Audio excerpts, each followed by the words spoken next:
Good morning students. कक्षा 10 के विद्यार्थी जिसमें सामाजिक विज्ञान में अर्थशास्त्र विभाग में पाठ एक विकास चल रहा है और इसमें आज का टॉपिक रहेगा जो वीडियो में सार्वजनिक सुविधाएं। सार्वजनिक सुविधाओं के विषय में पहले समझने का प्रयास करेंगे। सार्वजनिक सुविधाएं आखिर होती क्या हैं?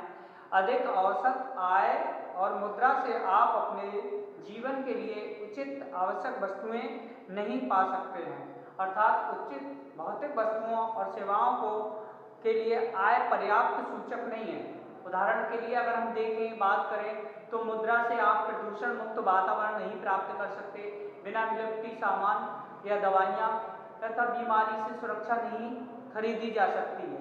इसलिए प्राथमिक और माध्यमिक विद्यालयों जैसी सार्वजनिक सुविधाएं, स्वास्थ्य सुविधा और स्वच्छता संबंधी सुविधाएं भी जीवन के लिए महत्वपूर्ण होती हैं। तो ये सुविधाएं सार्वजनिक सुविधाएं कहलाती हैं।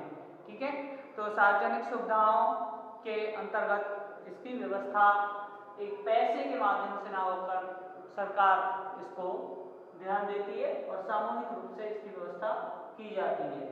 तो इसमें दिया है सार्वजनिक वितरण प्रणाली। सार्वजनिक वितरण प्रणाली अगला इसका हेडिंग है। सार्वजनिक वितरण प्रणाली एक ऐसी व्यवस्था होती है जिसमें आवश्यक उपभोग की कुछ वस्तुएं और खाद्य पदार्थों को न्यूनतम मूल्य पर लोगों के लिए उपलब्ध कराया जाता है और इसमें सरकार द्वारा आम लोगों को अनिवार्य उपलब्ध वस्तुएं, खाद्यान्न, चीनी, मिट्टी का तेल आदि आवश्यक वस्तुओं को उचित मूल्य की दुकानों द्वारा वितरित किया जाता है और इस तरह से इस सेवा को सार्वजनिक वितरण प्रणाली का नाम दिया जाता है या के नाम से जानते हैं। सरकार द्वारा नियंत्रित मूल्य एवं मात्रा वस्तुओं की आपूर्ति कराना राशनिंग कहलाती है। जो एक नियंत्रित मूल्य पर सरकार द्वारा वस्तुओं की आपूर्ति एक निश्चित मूल्य की दुकानों द्वारा वितरण कराना उसकी राशनिंग व्यवस्था कहलाता है, आपूर्ति कराना। भारत में राशनिंग के मुख्य जो अंग हैं जैसे सॉफ्ट कोक डिपो, सुपर बाजार और सहकारी उपभोक्ता भंडारण। अगला पॉइंट आता है इसमें उद्देश्य क्या है सार्वजनिक वितरण प्रणाली और राशनिंग के। इसमें तमिलनाडु जैसे कुछ राज्यों में ग्रामीण क्षेत्रों में गरीबों के लिए खाद्यान्न की आपूर्ति एक सार्वजनिक वितरण प्रणाली जिसे कहते हैं पब्लिक डिस्ट्रीब्यूशन सिस्टम PDS कार्यरत कर रखा है, जहां झारखंड में ऐसी व्यवस्था प्रणाली नहीं है। तमिलनाडु में ग्रामीण क्षेत्रों में रहने वाले लगभग 75% लोग राशन की दुकानों का प्रयोग करते हैं, जबकि झारखंड में केवल 8% लोग ही राशन की दुकानों से सार्वजनिक वितरण प्रणाली के माध्यम अपनाते हैं। सार्वजनिक वितरण प्रणाली का जो ये उद्देश्य है, इसमें साधारण व्यक्ति जो महंगाई के प्रभाव से उसे बचाना, महंगाई का जो प्रभाव है, दौर चल रहा है, इससे उसे बचाना इसका उद्देश्य रहता है। दूसरा है बाढ़, सूखा इत्यादि आकस्मिक जो आशंकाएं आ जाती हैं उनसे उस ऐसी स्थिति में खाद्यान्न की उपलब्धता सुनिश्चित करना। तो ये चीज है। सार्वजनिक वितरण प्रणाली की लाभ क्या हो सकते हैं इसमें देखिए, तो लाभ का पॉइंट है इसमें दिया है कि जैसे गरीब लोगों के लिए नियंत्रित मूल्य पर आवश्यक वस्तुएं उपलब्ध हो जाती हैं, इसका लाभ है। अनावश्यक वस्तुओं जो आवश्यक वस्तुएं हैं उनको वस्तुओं के मूल्य नियंत्रित करना संभव हो जाता है और जमाखोरी, कालाबाजारी जैसे विशेष समाज विरोधी जो तथा अनार्थिक कार्यों पर नियंत्रण हो जाता है। अगला दिया है खाद्यान्न तथा आवश्यक वस्तुओं के नियोजित ढंग से उसका वितरण हो जाता है और इसमें समाजवादी तथा लोकतांत्रिक प्रणाली की स्थापना होती है। तो इस तरह से ये सार्वजनिक राशन वितरण प्रणाली के लाभ हुए। कमियां क्या है इसमें, इसकी कमियों पर विचार करते हैं। भ्रष्टाचार सार्वजनिक वितरण प्रणाली के सामने बड़ा दोष है और इसका निरंकुश रूप से भ्रष्टाचार होता रहता है। इस प्रणाली में के अंतर्गत जो गरीब लोग हैं उनके आवंटन राशन की कालाबाजारी की जाती है। गरीबों के लिए खाद्यान्न के बदले सामान्य से अधिक मूल्य वसूला जाता है और जो लाल फीताशाही है उसमें सार्वजनिक जो राशन वितरण प्रणाली है उसके अंतर्गत सरकारी जो नौकरशाही अत्यधिक प्रभावी है जो इस प्रणाली को जर्जर बना रही है।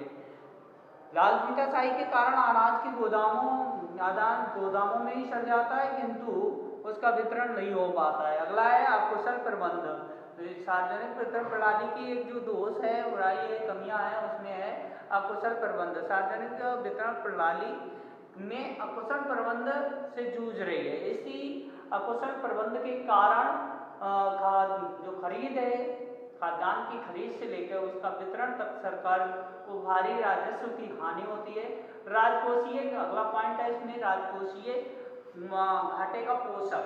तो पहला इसमें क्या हुआ, लाल फीताशाही, ठीक है, लाल फीताशाही कालाबाजारी कर देंगे।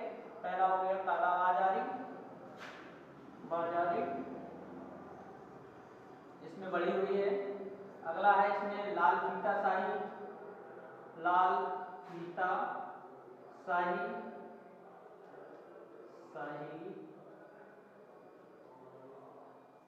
अकुशल प्रबंध, अकुशल प्रबंधन और इसके बाद है इसमें दिया हुआ अकुशल प्रबंधन के बाद इसमें दिया है राजकोषीय घाटे का पोषक। राजकोषीय घाटे का पोषक, राजकोषीय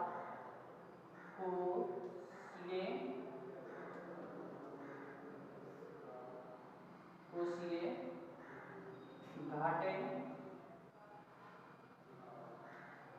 का पोषक है, ये बढ़ावा मिलता है इसको इससे। अगला और इसमें एक पॉइंट उचित न्याय नियंत्रण आवश्यक। उचित नियंत्रण आवश्यक होना चाहिए, उचित नियंत्रण का अभाव, उचित नियंत्रण नहीं हो पाता है, नियंत्रण का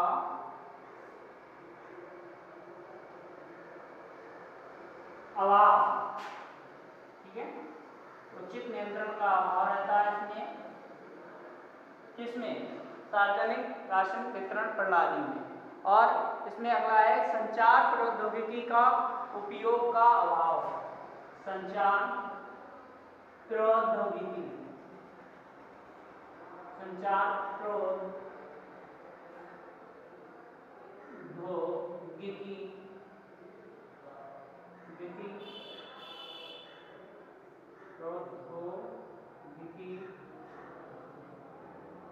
का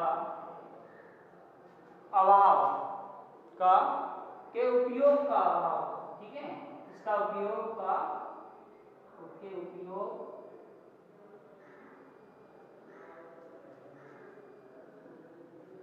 का अभाव। तो इसको आप नोट कीजिए, इसको आप स्मृति कीजिए। और इसमें दिया है इस तरह से सार्वजनिक राशन वितरण प्रणाली में कमियां हैं, ठीक है। तो आप लोग सभी इसको नोट करें और रिटन भी करें वर्क में, ठीक है। ये आपके समझ